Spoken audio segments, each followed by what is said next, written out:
In February 2026, archaeologists digging through a refuse layer at an ancient site in northern Sudan found something crumpled in the dirt. Not a coin, not a pot, not a bone. A piece of paper, folded, discarded, thrown away like garbage. And inside it, a name that had been lost for 600 years. To understand why that name matters, you need to understand what this place once was. Old Dongola, capital of the Kingdom of Makuria, one of the most powerful states in medieval Africa, and one of the most forgotten. At its peak, between the 9th and 11th centuries, this city stretched across 200 hectares of the Nile's east bank. It had a palace with underfloor heating and painted bathrooms, a throne hall whose walls were covered in frescoes of archangels and saints, dark-skinned, African-featured, Byzantine in style, but unmistakably Nubian in soul. It had churches. The largest was the Cruciform Church, a dome rising 28 meters above the ground, visible from the Nile, the tallest structure in the entire kingdom, an architectural achievement with no parallel in the Christian world of its time. This was not a desert outpost. This was a civilization. Then the Mamluks came. In the late 13th century, the armies of Sultan Baybars swept south. The great Cruciform Church, the pride of Makuria, built by a king returning in triumph from Baghdad, was destroyed. Its silver cross, documented in Arab sources, was taken. By 1317, the throne hall itself, the royal seat of a Christian African kingdom, was converted into a mosque. The frescoes were whitewashed. The archangels disappeared beneath lime plaster. A civilization was ending. But it did not end all at once. In the 16th or 17th century, historians are not entirely certain. Someone was still here. The city was smaller now. The great churches were rubble. The kingdom that had resisted Arab armies for 6 centuries had finally fragmented. But there was still a ruler in Dongola. His name, we now know, was Qashqash. He sat in a reduced city, in a diminished kingdom, and he still issued royal orders. He still had scribes. He still had messengers on horseback carrying his commands across whatever territory remained under his authority. He was a king at the end of an age, and he knew it. But here's the thing. The people who lived around Dongola, they never forgot him. For centuries, with no document, no proof, no archaeologist to confirm it, they kept his name alive, passed it from grandparent to grandchild, encoded it in family genealogies, whispered it around fires exactly like this one. By the 19th century, Arabic scholars traveling through the region were writing it down, recording what the old people still said about a king named Qashqash. But oral tradition is fragile. Names drift, details blur, and without a document, historians couldn't be sure.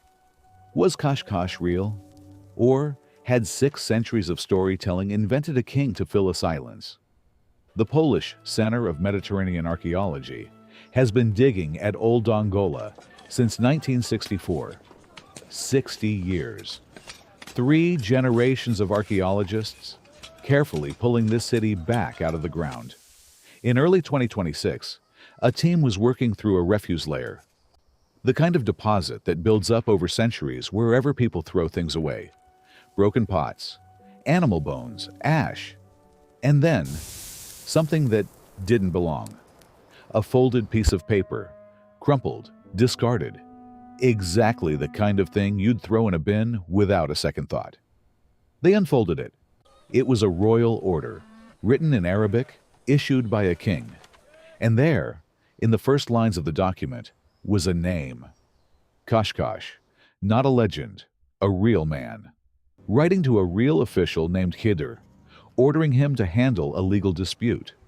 Summon the people involved. Bring the matter to resolution. It was paperwork. The completely ordinary, mundane paperwork of a kingdom that was still, somehow, against all odds, functioning. That's why nobody kept it. That's why it ended up in the trash.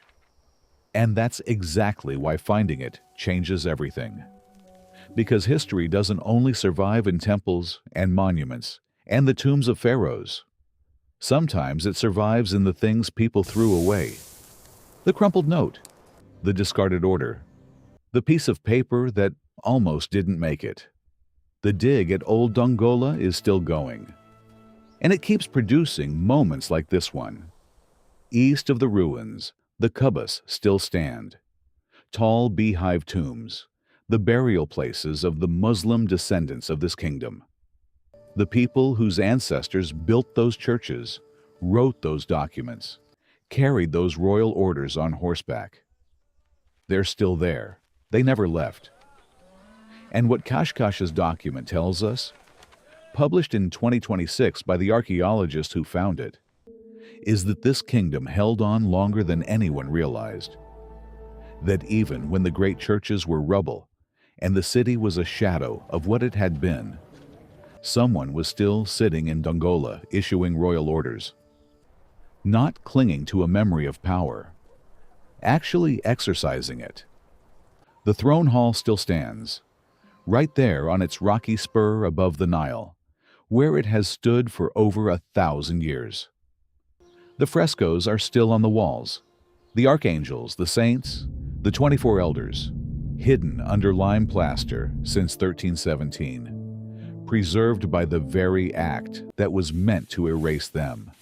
And the document that proved Qashqash existed, crumpled, thrown away, buried under 6 centuries of dirt, now sits in the published scientific record.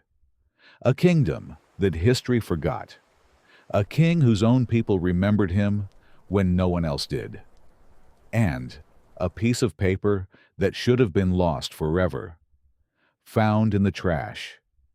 Found at last. A note on historical accuracy.